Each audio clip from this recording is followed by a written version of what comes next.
Hello, everyone, and welcome to part 2 of our ACT training.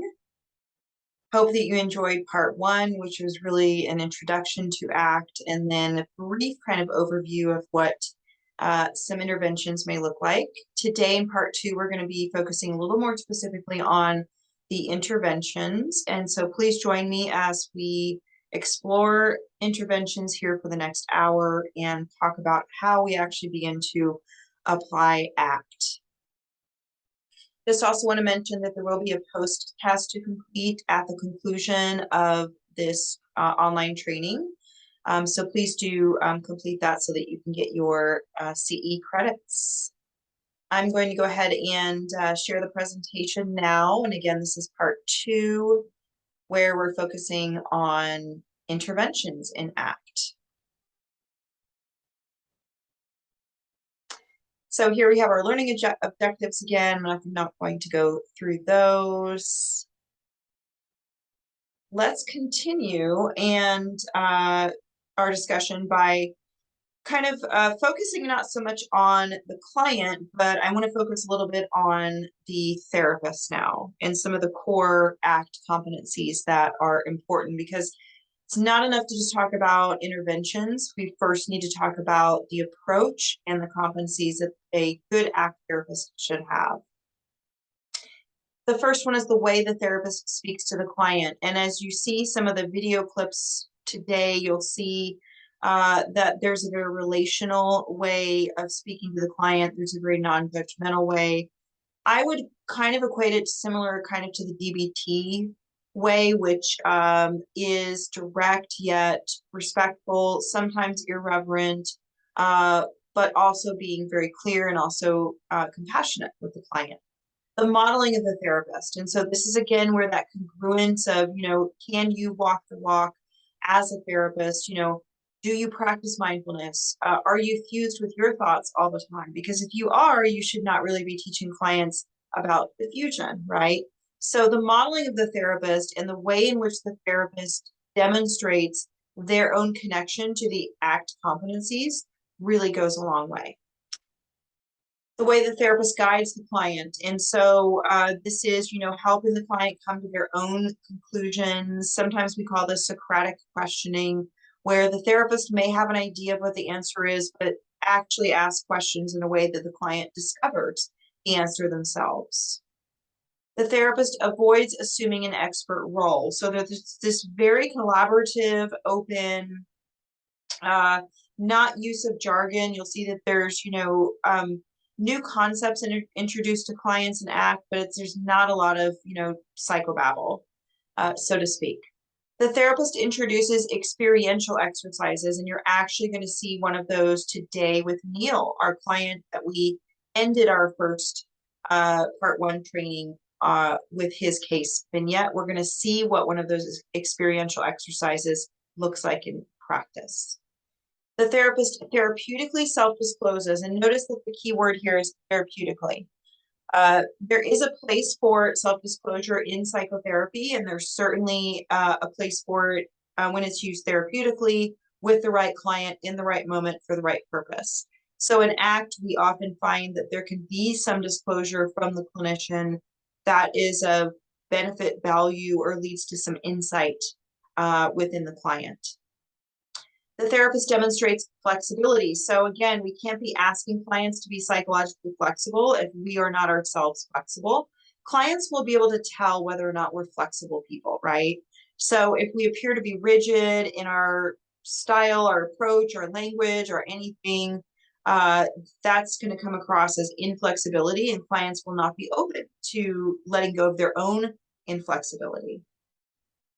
The therapist tailors interventions, right? So again, there's this, that conceptualization, which we're going to pick up again and talking about, becomes very important so that the therapist can really begin to figure out what may best help Neil, for example, our client that we're working with in this training.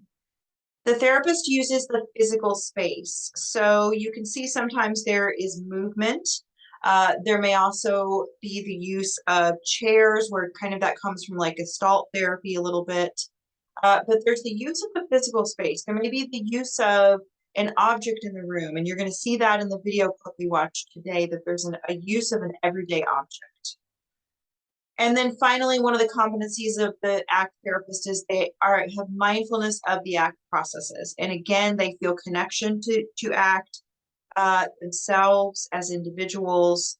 And so that comes through in their authenticity when they're trying to use ACT to help clients.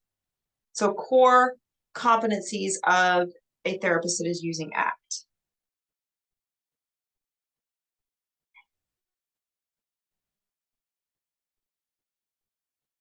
So let's take it a step further and look at ACT therapeutic steps.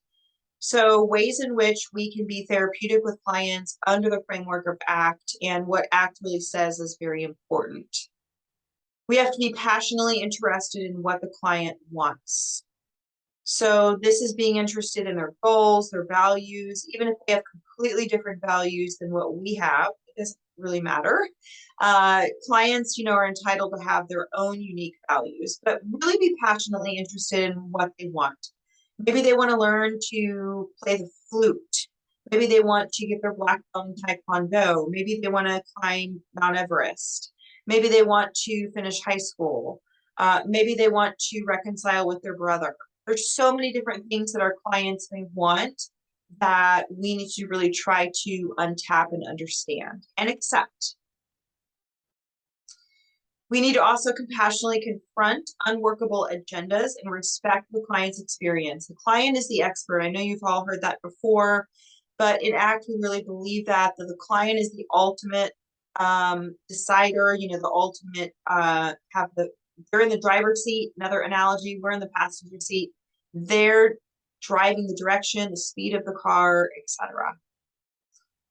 Support the client in feeling and thinking what they directly feel and think already. So even though we want to encourage psychological flexibility, and we may already know that, the client's thought is very inflexible, we still want to support that is their thought, that their inflexible thought is the thought that they're having at the moment. We don't want to shame them for that. We don't want to pull them away from it. We want to support that whatever they're feeling and thinking is what they are feeling and thinking. We accept them as they are. We also therapeutically help the client move in a valued direction along with all of their history and automatic reactions. This is dialectics to its core. So dialectical behavior therapy, the D is dialectics, which means two opposing things can be true at the same time. So a client can move in a valued direction and also have all of their history and automatic reactions. So again, I'm going to go back to our boat metaphor that we started part 1 with, that, your boat could be moving in the direction of your valued, committed actions and where you want to be going in life. But you may have some cargo on that boat that is your history and your, automatic thoughts and your hooks and all of these other things that are kind of just along for the ride. They're along for the ride, but they're not steering the ship, right? They're not in charge of the steering wheel. You are. They're just along for the ride, but you're going where you want and need to go. So this number 4 is a very important point, right? Because sometimes people think I have to give up everything, my trauma, my history, any of my identities that are not so unhealthy. I have to give all of it up. You don't really have to give all of it up, but it can't be in command of your ship. It can ride along on the ship as cargo, but it cannot be at the steering wheel or at the governor, right? As it's called, which is the steering wheel. We also therapeutically help clients detect traps, hooks, fusions, and strained loops. And you're going to see more elements of these here in this hour. We talked about hooks in the last hour and fusion, people that just magnetize to their thoughts and their thoughts become them and they become their thoughts, etc. We also therapeutically sometimes need to repeat it again, use different. If this metaphor didn't work, we try a different metaphor. Maybe we use an object in the room, something to try to communicate until the client can generalize and say, I see what you're trying to say, how that applies to my particular situation. So we talked in the previous slide about competencies, and then on this slide we talked about therapeutically how we approach clients. Now let's return to Neil. If you remember Neil, he's 21, gay, Indian American college student, major depressive disorder. Struggles to fit in, has limited social interactions, and really fears rejection because he is gay. Has come out to his parents who are not supportive. Really want him to focus on school and work. And so this is causing him a lot of distress. And remember this experiential avoidance we talk about in ACT? Neil responds by avoiding situations where his sexual orientation may come up. And he also engages in substance use. So this is that experiential avoidance. So this is kind of our conceptualization of Neil. And in a minute here, we're going to look at one of the key exercises that was done with Neil, experiential exercises that really begin to transform the way in which he was looking at his life, similar to how Susan did in the videos that we watched in part 1. So as I mentioned in part 1, there's so much value and such a necessity for us to really employ good case conceptualization. So we really need to be able to, as we've done with Neil, gather the information on his problems, his history, his fears, his challenges, his desires, while also understanding some of the other nuances, right? That, you know, probably he's not connected to his values. He's having to push down his values. He is engaging in experiential avoidance. He is engaging in psychological inflexibility.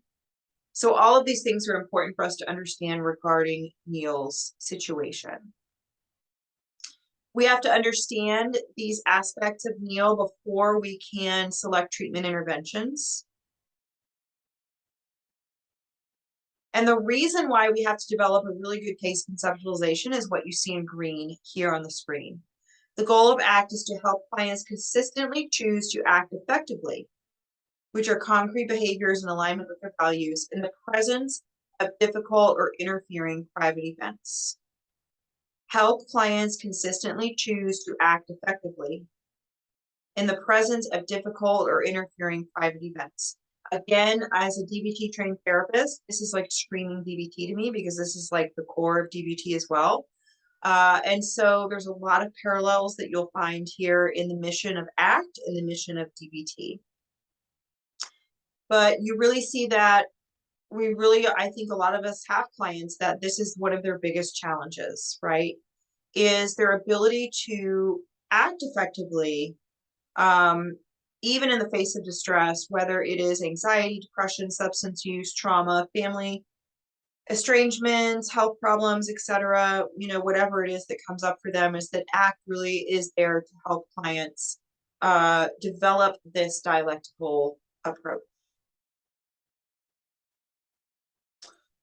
So in your handout packet, you have a few things I just want to draw your attention to. The first one is, if you continue in your handout packet from our last training, the first one you'll find is an ACT case formulation framework.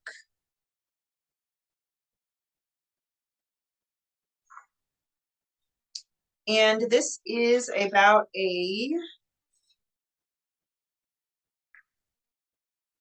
2-3 page, let me count it here, 3-page document, the ACT case formulation framework, which is again in your handout packet. We're just continuing with the handout packet that you had in part 1. So this is called an ACT case formulation framework. This is a really good resource that I'm giving to you all so that you have an ability to conceptualize your clients from an ACT framework and kind of, you know, use this ACT framework to case conceptualize. I've said that word too many times, obviously. And so this has different sections here that I put on the screen. The assessment and treatment decision tree, which is section 2, Roman numeral 2 on the first page.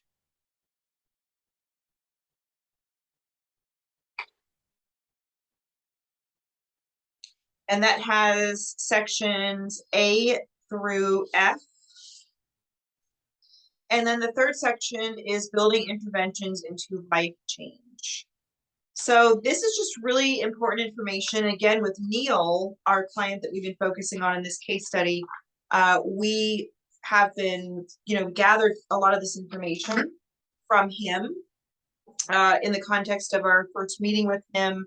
But that resource that I just shared is a great way to understand where your clients are at. Another great resource, this is one of my top favorite ACT resources, is your next handout. If you are following along in your handout packet, this is Control of Thoughts and Feelings questionnaire. This is a one-page questionnaire. For each pair, the client will circle the one that most accurately fits how they feel. The answer they choose doesn't have to be absolutely 100% true all the time. Just pick the answer which seems most representative of your general attitude. So again, I would encourage you all therapists, right? Do this yourself first before you give it to a client, because see where you're at, see if you have some cognitive fusion going on, or what's your relationship with, thoughts and feelings, your own thoughts and feelings. This is going to be a very insightful exercise for you to do as a professional and as a person before you give it to clients. But this is a great starting point. Whenever I would use ACT with clients, this was one of the first things I did, usually in the first session. We were doing this exercise and going through these different pairs, and make sure you can normalize and validate that there's no right or wrong answer. It doesn't have to be 100% of the time, but which of these two is most like you, or you can most relate to.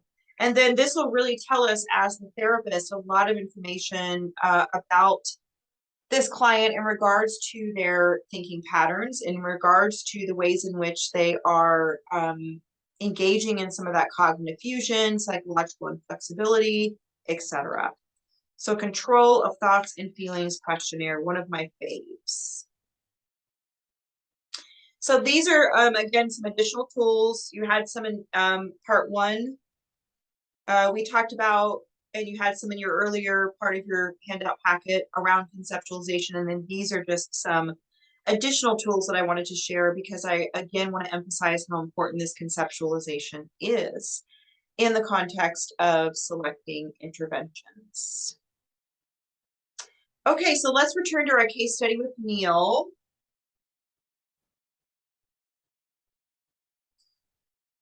And we have some key ACT interventions that were done with Neil. And these were things such as clarifying values. If you remember in part one, on the slide where I invited you all to engage in the exercise of selecting your top few values and then thinking of some behavior examples recently that align with your selected values. So with Neil, the therapist made sure to clarify his values with him.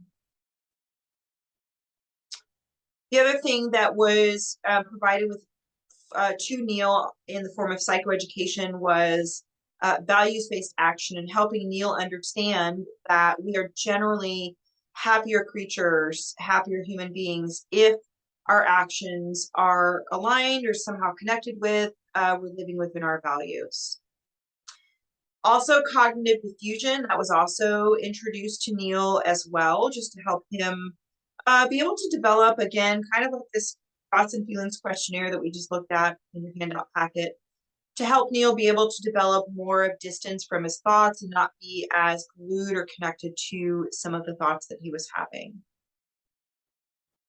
We also want to help Neil, the therapist helped Neil reduce experiential avoidance. So you remember in his vignette, he's avoiding situations in which his sexuality may come out at all. And so that's experiential avoidance, rather than being himself or seeking out situations in which he can be safe or, come out to safe people or groups. He is really engaging in experiential avoidance. And again, temporary relief for Neil, but then we have this like ongoing suffering, because there's the shame and there's the regret and there's the, I don't feel any better just because I have avoided all these people. I actually feel worse. So one of the things that was discovered with Neil was that he had lost sight of his values because he was so focused on the fact that his parents didn't accept him for being gay. So He was really identifying that that was the only thing, the only value in his life was whether or not his parents accepted that he was gay. And he was completely ignoring that he had these other things in his life that were especially important, right? So similar, if you remember to the second video that we looked at with Susan, one of the things that the ACT therapist did with Susan was had her imagine her 90th birthday party, right? And you kind of saw that it's like they showed the next image of Susan and she was 90 and like had her family around her and was celebrating. And it was like this, beautiful moment in time. And that helped propel Susan into this connection of, I want my life to be enjoyable. I want my life to be satisfying. And so I'm going to try to work towards that. So what the therapist did with Neil was something similar. And the exercise that Neil found particularly helpful and was really a big turning point for him in his therapy journey was the attending your own funeral exercise.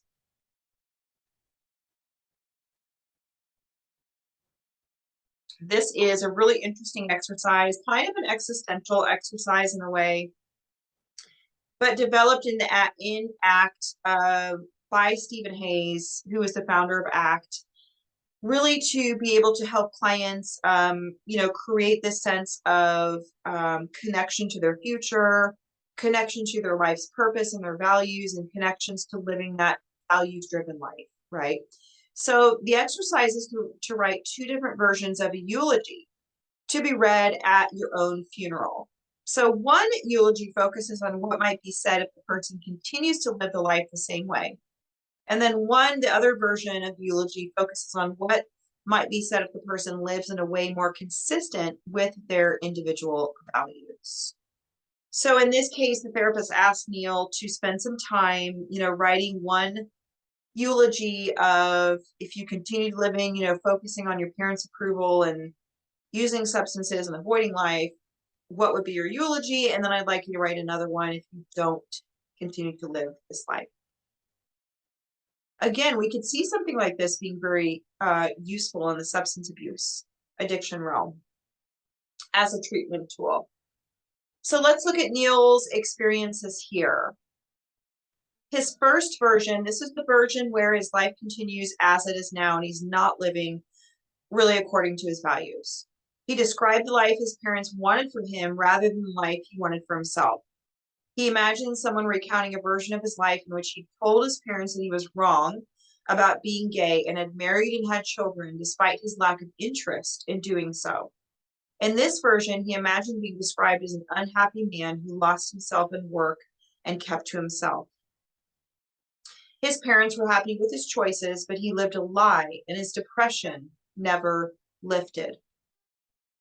Wow. So in 2 paragraphs, we have an image and a visual of what Neil's life could be like and, maybe will be like if he continues down this path, right? Of not living a values congruent life, not being able to focus on what his strengths are and the people that do accept him. Remember at the beginning when I gave the boat analogy, and one of the components that I talked about was the water side. This is the social influence. These are supporters and detractors. So remember, as your boat is cruising along on the river of life, on the sides, the banks of the shore will be people standing. Some people will be cheering you on, and other people will be jeering or will be turning their back to you or will be shouting not so kind things to you. So I think that, the boat analogy is so beautiful because it really speaks to all of the different parts of our life that become very important when we take this introduce ACT to our clients. It really helps them look at things from a different perspective. Okay, so what about Neil's second version? What did his second version look like? This described the life Neil wanted for himself. He imagined someone recounting a version of his life that involved living in a big city and exploring his passions for art and entertainment. He was remembered for having a vibrant personality, being able to make people laugh, and having a long-lasting romantic relationship that endured the challenges of life. Now, which life sounds better? this is the question for Neil, right? This is not a question for us to answer. This is a question for Neil to answer and to reflect on as he examines and really becomes mindful of both of these versions. Which of these versions speaks to him, and which of these versions does he want to turn his boat in the direction of? So you may have some clients that benefit from planning your own funeral, writing your own eulogy exercise as a really profound way for them to see these two different points, right? Remember that choice point, that thermometer, you know, that is if you're over here, it's those hooks and those traps, and if you're over here, it's the hopes and the values and the future and all of the good things. So kind of like Neil's second version here.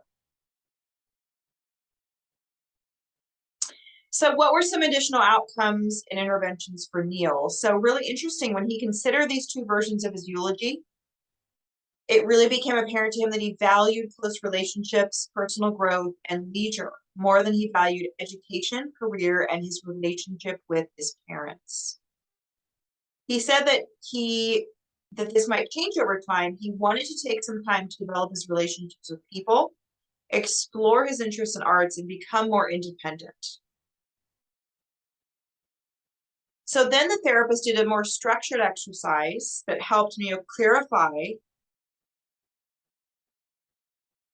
specifically what he valued in each of these different areas. So, and this kind of gives you a little bit of information here in these bullet points. He rated how important each value was to him and how much he's been living in alignment with each value. That's something that we do in ACT. We do some scaling, which comes from like solution focused. If you're familiar with solution focused approaches, use a lot of scaling there as well. By examining the differences between these ratings for each domain, Neil could see how much his life needed to change in each area to be in line with what really mattered to him.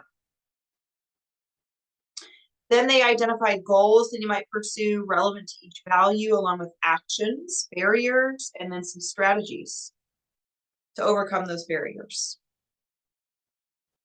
So I would say that Neil was really very, I think, helped and supported with these ACT interventions, probably more so than if he had been, well, he had been through CBT, and that had helped, but really it had not helped enough. And ACT was what he needed really to be able to move beyond this stuck point of feeling stuck with his substance use, his inflexible thinking, and his cognitive fusion, and the approval that he felt he needed from his parents.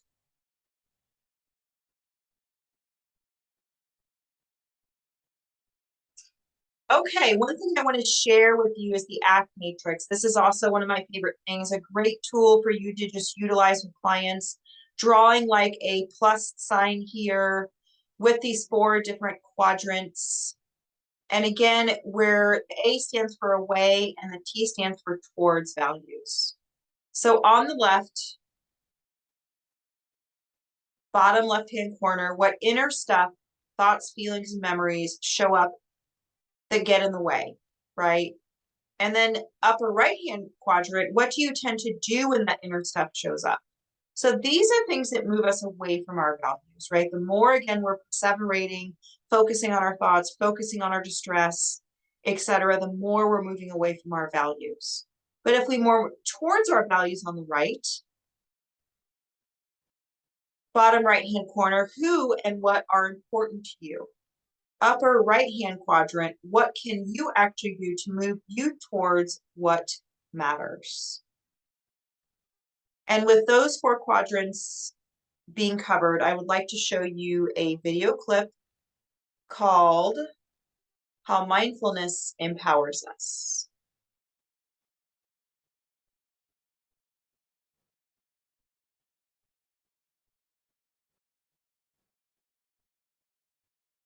Okay, let me get the video queued up here.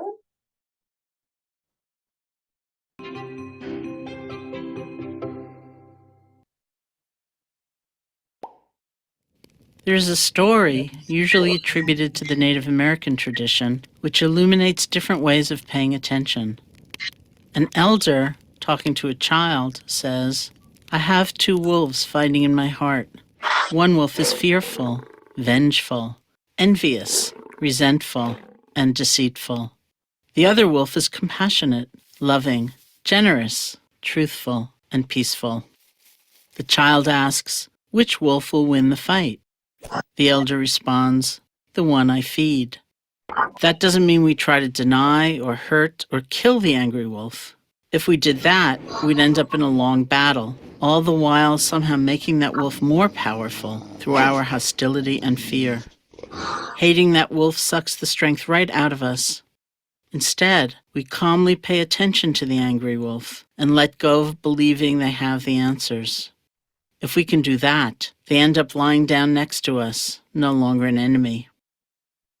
We help strengthen the kind and loving wolf, giving it nourishment and support so that we can follow it.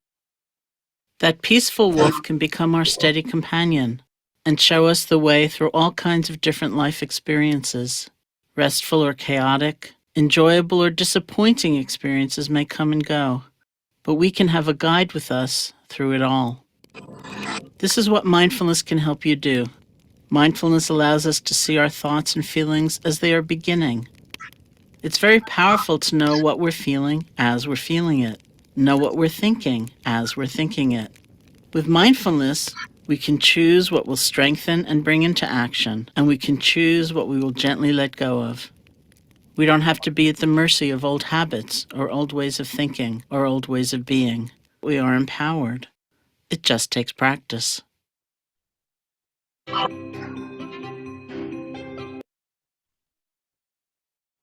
Okay, so that is one of my favorite videos to really emphasize the importance of these two wolves, right? Recognizing these two wolves within us, recognizing that sometimes we will have feelings of sadness or fear or anger, but that doesn't mean that we have to fight with that wolf or that we have to give all of our energies to that wolf, right?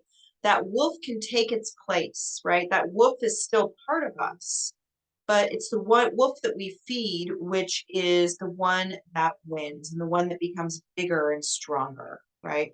So I just really love that video and I really recommend it as a great video to show to clients. I know I've had clients that have really enjoyed it. I love using videos. I know when I started out 2+ decades ago, as a therapist, as a baby social worker therapist, YouTube was like very basic, and so we did not nearly have the plethora of therapeutic videos that we have now. And so sometimes I think we overrate talking in a session and we underrate using other mediums such as videos, or as ACT uses, actual tools. Pick up an object in your office and use that as a metaphor.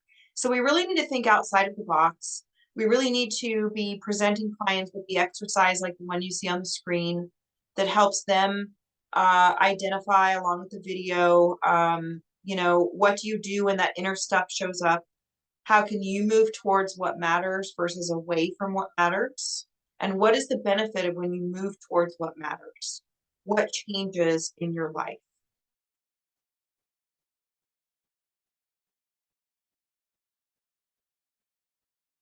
Okay, so let's talk about metaphors. Metaphors, as I mentioned earlier, are a significant part of ACT.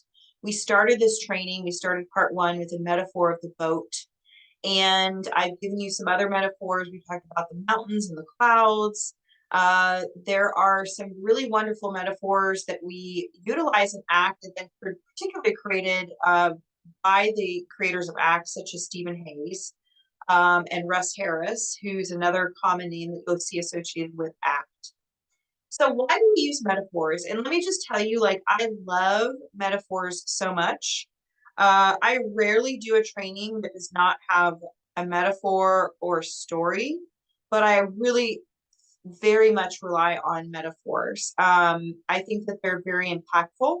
And as you can see here on the screen, there are many reasons why metaphors are very appropriately therapeutic and why I think they're very underutilized, right? So metaphors can reinforce an abstract concept. So, like if you think of mindfulness, right? Mindfulness on its surface may be difficult for some people to conceptualize, but when they watch the video that we just watched of the two wolves, then they can better understand, okay, sometimes I get upset, I get distracted, angry, but if I focus on that, then I won't be able to focus on the good wolf. And so then it allows people to be able to understand something abstractly more concretely. I have an example. It also helps with recall. So if you were to ask somebody later on, what is mindfulness? If you've just given them a definition versus shown them the two wolves video, a lot more times people that have been shown the video are going to say, oh, I know what it is. It's these two wolves inside of me. Versus the person that was just given the text definition is going to say, I don't know, like being here or something like that, right? Also, it can reduce the pressure of too much eye contact. So, like if you work with kids or teenagers, that they don't want you staring at them the whole time, which is understandable. This is just a great way to add some personality into your work with them. Kids and teens like stories. They like videos. They like, metaphors. I have found especially. Metaphors create choice. As you saw in the video, we have choice on which wolf we feed. Can create opportunities for behavior change. The video actually showed the person physically getting up and following the blue wolf, right? The red wolf was trailing in the distance, but the person physically got up and followed the blue wolf. Metaphors can be flexible enough to help create your own meaning. So you can change it, you can tweak it somehow. If you are working with somebody, let's say you're working with a teenager that plays soccer, you can use it, create a soccer metaphor that they'll like really connect with. Stephen Hayes has said this about metaphors. They are the stories and experiences that link the richness of what you already know to domains in which you are unsure what to do.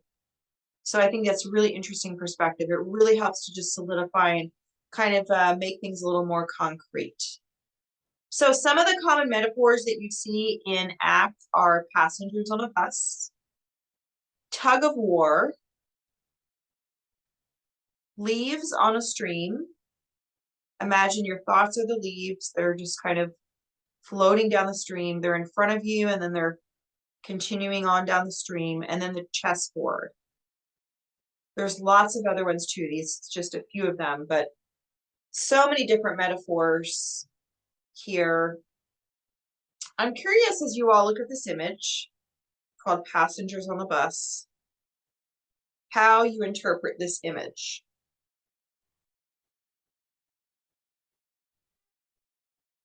How would you describe this image? What message is this image trying to communicate?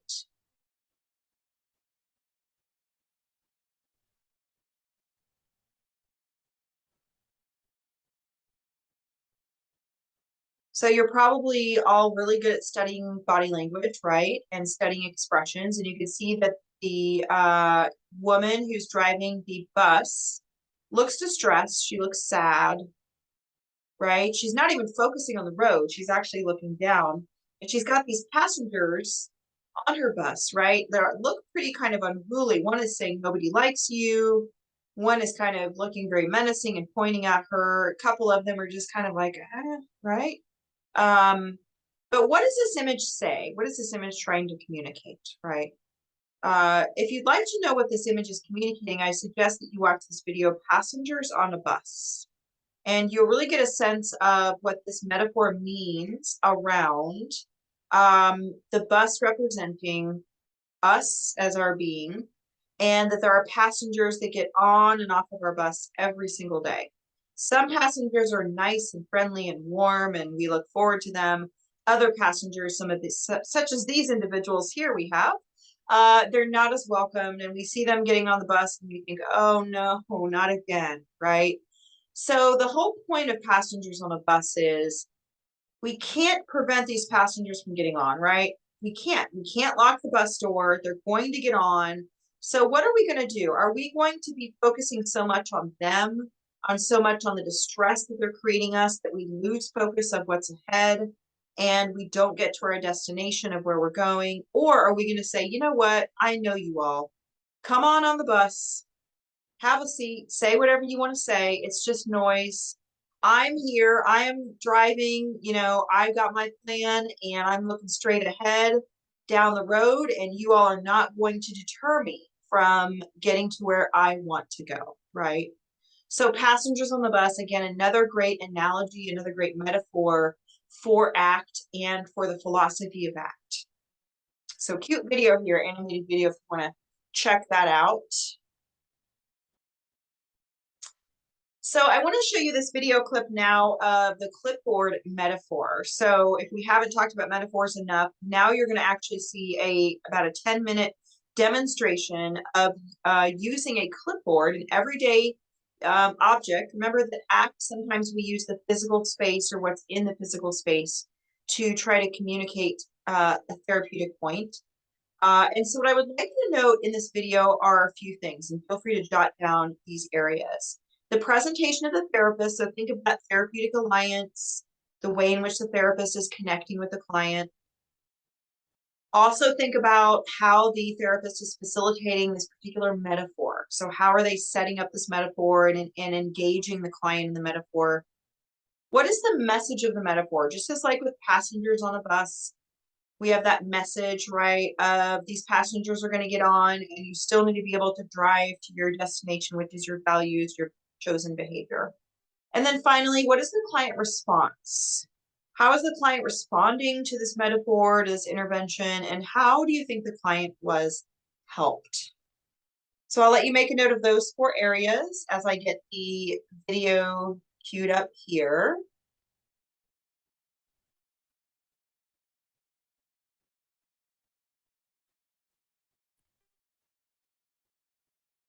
Okay, here we go. And I will turn on the closed caption.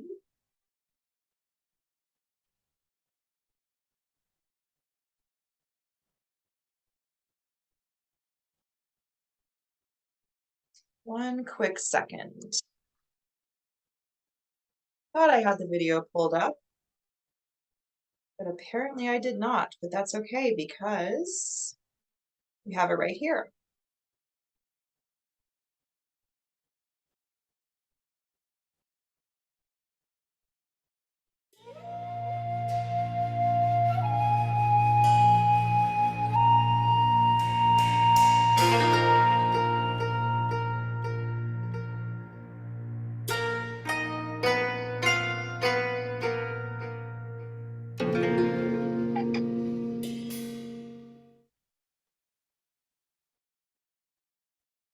So, John, good to see you today. So, how's the week been for you?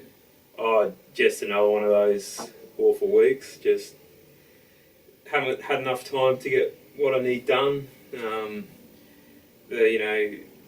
Baby's still having issues with sleep, which is affecting our sleep, which has knocked me around, and yeah, feel like I'm actually not meeting any of the demands I need to. So, I feel like I'm failing again, I suppose. Right. So, there's quite a bit going on, the new baby. Yep. And probably a few sleepless nights, getting exhausted and Yep. and feeling like you're just not living up to those standards that you set for yourself. Yeah. That's absolutely the way it's going at the moment. Okay. And has been for some time.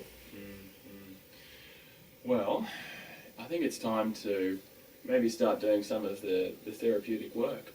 We've had the 2 sessions previously where we've sort of got a sense of your story. And I wanted today to introduce you to the therapy, which is acceptance commitment therapy. Okay. And we call that ACT for sure. And sort of just to spend a few minutes on what ACT is. It's hard to tell you exactly what it is in words, but I've got a metaphor, if you're willing, that involves a bit of playing around. Okay, sure. Pretend work. Yep. And I think it could help to give an understanding of what ACT's all about. Sound alright? Yeah, sure. Okay. Well, yeah, I'm intrigued. So let's just pretend for a moment that this book here is all So the real ugly stuff that we've been talking about in the previous two sessions, the real painful sort of critical thoughts that you've had about yourself, feeling like a failure. Some of those difficult memories that you spoke about, the previous experiences you've had that are quite sort of traumatic. Okay. And also just some of the urges and the anxieties that come up for you from day to day. Yeah. So unfortunately, I'll pass this on to you. Yeah. So imagine they're with you, and hold on to it quite tight. Okay. Because these are sort of part of you, an aspect of you. And just before we start, do you have any neck or shoulder sort of injuries? Okay. No. Okay. That's all good. It just requires a bit of resistance. Okay. Sure. So, if you could just hold those thoughts, memories, urges that the book represents, just up against your nose, if you will. Like this. Yeah. Closer even. Okay. That's it. Okay, right up there. Now, John, what's it like, engaging with me, having a conversation with me when I speak to you? What, with it up against my nose? Yeah. It feels weird. Okay, yeah. Distracting, annoying. All right. Can you see my face? And, let's say I was doing a silly little jig or a dance. Like, would you be able to, enjoy that? Or? Well, depends on how quality the dancing was. But no, certainly I wouldn't be able to see it. Okay. So, what's it like being absorbed in all that, sort of the negative thoughts and memories and emotions? Oh, it's not pleasant. It feels like it's the only thing that's going on. Okay. And what if your baby's sort of down here, looking a bit upset, looking like maybe she wants to be burped or fed? Do you think you'd be able to notice that? No, I wouldn't see it. Okay. So how does that make you feel? I think that was important to you, being able to be a good father. Oh yeah, certainly. Oh, it just feels like I have no out. Mm-hmm. I'm stuck. Okay, and you say, if you're at home, your partner's face, and would you be able to engage with her if, she was asking you a question or sharing a story with you? I mean, I'd certainly perhaps hear some of it, but I'd be distracted with what's in front of my face. Okay, yeah. So it's a little difficult being caught up and absorbed in those thoughts to truly engage in the present moment and really take in some of the good aspects that are there and be present. So let's try something different. Now I want you to push those thoughts and feelings and memories away. Just push them towards me, because we don't want them. They're unpleasant, they're uncomfortable, and they give us a lot of suffering, really. So just push it away towards me. Really get into it. Use those biceps. That's it. And triceps. So, all right. So, oh, geez, pretty strong. Okay. So, real, get stuck into that. Yeah. Because we want to. This is kind of a bit like what you've been telling me you've been doing. You've been struggling. You've been trying to push this away. You don't want this. And I think you were telling me, you've sort of tried a lot of things to get rid of some of these negative thoughts, feelings, urges, memories. Mentioned the alcohol use. Trying harder and harder, reading more sort of self-help books, working harder at the gym, etc. What's it like struggling against these? Oh, it's certainly effortful, and I can my arms already starting to tire a little bit. Okay. Yeah. I'm getting fed up. So there's a bit of a cost physically. Yeah. It's draining on you. And your energy levels. I feel like they're getting exhausted. Okay. And I noticed at the start of the session you said this stuff's been going on for years. Yeah. So, we've been going for about 30 seconds. Yeah. So, just take a minute to think about what it's like to be struggling like you have for years like this. And the energy. Oh yeah, it's a big waste. What could you be using that energy to do you think? I mean, spend time with my wife and son. Okay. So, let's try something a little different then. Oh, by the way, when your hands are up there like that, can you actually hug your son? Oh, well, yeah, no, I mean, or your partner, or can you, work as effectively as you'd like, type away on the keyboard, write an email, etc.? no, I mean, they're holding the book. Yeah. They're holding the What pain. about, yeah, go to the gym or stuff like that. So you're caught up a little bit more. Yeah.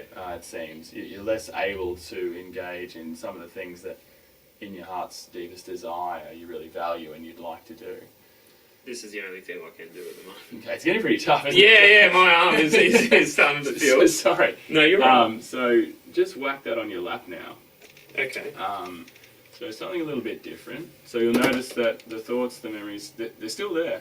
Yep. And in many ways, they're closer to you than they have been, when they were touching up on just near the nose, and when you're pushing them away. In many ways, this is the closest there. They're touching the skin, and they're still there. But how is it having a conversation with me now? Well, I mean, it's obviously less noticeable. It's So on my lap. on your lap. So you're sort of not as entangled. Yeah. Sort of with them. You're sort of more present. Oh, I certainly feel, physically much more comfortable. But they're still here though, which is something which I don't really want. I'd much rather just perhaps if we could. Yeah, do that. Sure. That would be ideal. I think wouldn't we all just love to just throw this away? And I think in many ways, I think what we've found is that the mind works a little differently to sort of the physical world when we want to cut something out. Say if a piece of furniture is not right, just sand it back, just chop it out. But the mind seems to work a little differently, and I think that could be what we're sort of seeing with some of those strategies, like the drinking. Sort of working harder, reading more books, they might have a beneficial effect in the short term, but it seems like over the years, it's not long before they pop back up again. It's been there the whole time. Have you noticed that? It's a case of, there are certain things I do try to do, but I'm here today. Sure. So. And I suppose that's what ACT's about. It's maybe there's another way. There's another way to relate to these thoughts, these feelings. A way in which you open up and you're more accepting, and your arms are free to sort of do what you want, to have that sort of to know what matters and act in a sort of a way that's consistent with how you want to live your life.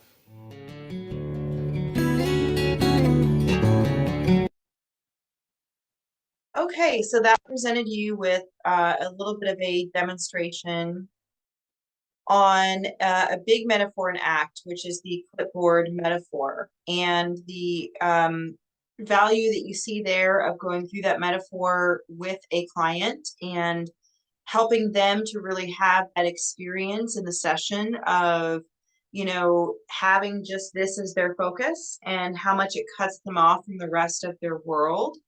And then you saw the client's reaction that he did not just want a clipboard, which now just was not a clipboard anymore, right? Now this clipboard has really become symbolic of all of his angst and, unpleasant thoughts. He didn't want it on his lap. He wanted it away from him, right? So we already see that diffusion. He wants more of that diffusion, which is wonderful, right? Is that he wants more separation from those thoughts. Now, as the therapist said, we can't throw all those thoughts just out the window, but we can kind of put them in their place, so to speak. So this is just a good, I think, video example, and there are many video examples. I'm going to talk about that on the resources page, but this is just a good video example to start with because it orients the client to ACT. It's a visual exercise that a lot of people appreciate, and they're very intrigued about approaching therapy this way, right? This is a little interesting when you actually have a client hold something up in front of their face and do an experiment. They're kind of not expecting that, and it creates a little bit of interest maybe in seeing where this takes them. So that's one good video demonstration that I wanted to make sure that we were able to include here in the training. Other thing I want to talk about in our last kind of minutes here is I actually found an ACT perspective on COVID-19, which I think is very timely that we just touch on that, because a lot of us will be working with clients that have, COVID-19 after effects, whether it's physical, mental health challenges, and, maybe there's a way to support these individuals from an ACT perspective. So I wanted to leave you with this information. Before I do that, before we look at that slide, I want to talk about Dr. Kristen Neff and just mention her website, selfcompassion.org. Self-compassion is really giving ourselves the same kindness and care we give to a good friend. Go to her website, go to selfcompassion.org, and you will find so many wonderful resources. She has audio clips you can download and listen to for free, worksheets, really wonderful. I just love the work that she's done around self-compassion. And here we have some reflection questions on the left here that I think, especially around kind of COVID, kind of the ACT philosophy we've been talking about, really I think could be good for you to consider integrating into your work with clients, especially those that have been impacted by COVID. But really making sure that, having our clients look at how they're treating themselves with kindness and that compassion. Are they open to difficult thoughts and feelings, right? And are they trying to not just experientially avoid all of those, right? Are they focusing on what they do have in control, etc.?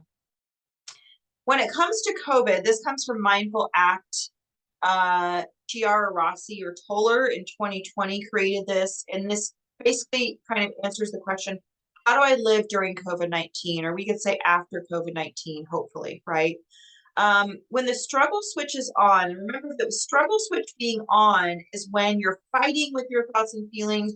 You want to stop being anxious and depressed so much that you just focus on trying not to be anxious and depressed so much, and you lose sight of everything else. The struggle switch is having the clipboard right in front of your face. So when the struggle switch is on, people worry about things they can't control. They criticize and mistreat themselves and others. Their acts are guided by anxiety, anger, or frustration. However, if we move to open awareness, we can acknowledge our own suffering and others. We can notice what shows up in our mind, what we feel in our body. We can understand what's important and how to take care of things, even if we have limitations around doing so. We can focus on things and people that are important. How would the person I want to be act?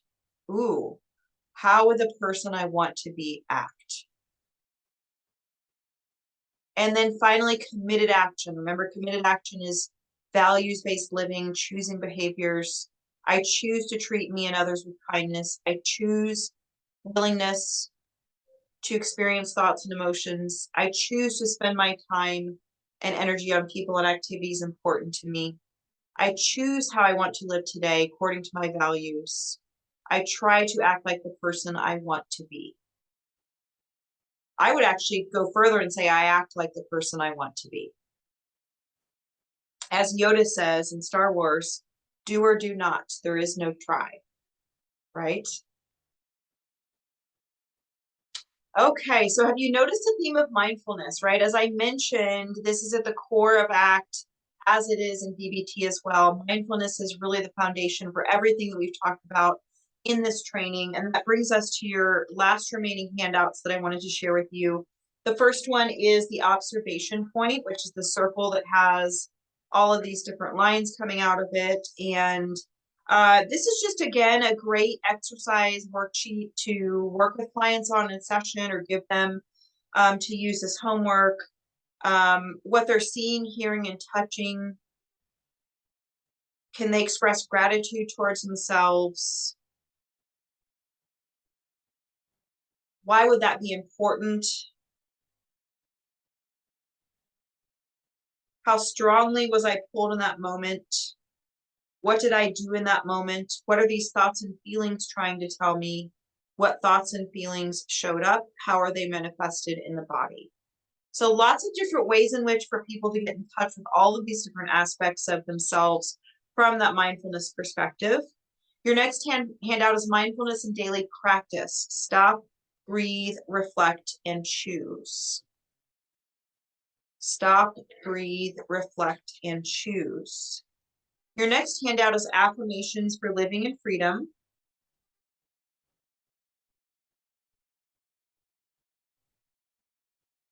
I can never change the past, but I can do my best to be here now. The only reality is the present moment. The past and the future exist only in my mind. I take care of and give love to my one body. Listening with my whole attention in order to understand rather than to respond is the best gift I can give to anyone. And then finally, the Tree of Life exercise was originally created for professionals working with children affected by HIV and AIDS in Southern Africa. It allows children and youth to share their lives through drawing their own tree of life, which allows them to speak about their lives in ways that makes them stronger without re-traumatizing them. The Tree of Life focuses on strengthening the child and youth's relationship with their own history, culture, and significant people and places. This can also certainly be done with adults, but it's a very narrative and visual exercise that pulls in a lot of everything we've talked about in these trainings here in the last few hours. Values, skills, dreams, wishes, legacies, gifts, all of these things that I think are really central to ACT and everything that we've been focusing on in these trainings. Finally, I would like to leave you with one of my favorite poems by Rumi, who was an Iranian philosopher hundreds and hundreds of years ago. This is the guest house. This being human is a guest house. Every morning, a new arrival, a joy, a depression, a meanness, some momentary awareness comes. As an unexpected visitor, welcome and entertain them all, even if they're a crowd of sorrows who violently sweep your house empty of its furniture. Still treat each guest honorably. He may be clearing you out for some new delight. The dark thought, the shame, the malice, meet them at the door laughing, because each has been sent as a guide from beyond. So I'll let you internalize the guest house and what it means for you in relation to everything we've talked about regarding ACT. Hope that you have found this training to be informative, to be insightful. I hope that you are inspired to do some of your own work around some of these ACT principles, and then also bring some of this work into the wonderful ways in which you are helping and making a difference with your clients. So I'd like to thank you all so much for being here. Don't forget to complete the post-test for your CEUs. Here are a bunch of resources for further learning. If you would like audios, videos, worksheets, more case studies, so many great ACT workbooks here as well. Feel free to check any of these out. Again, my name is Diane Bigler, licensed clinical social worker, and hope to see you again for a future training. Thank you so much for joining us for this recorded training. Bye-bye.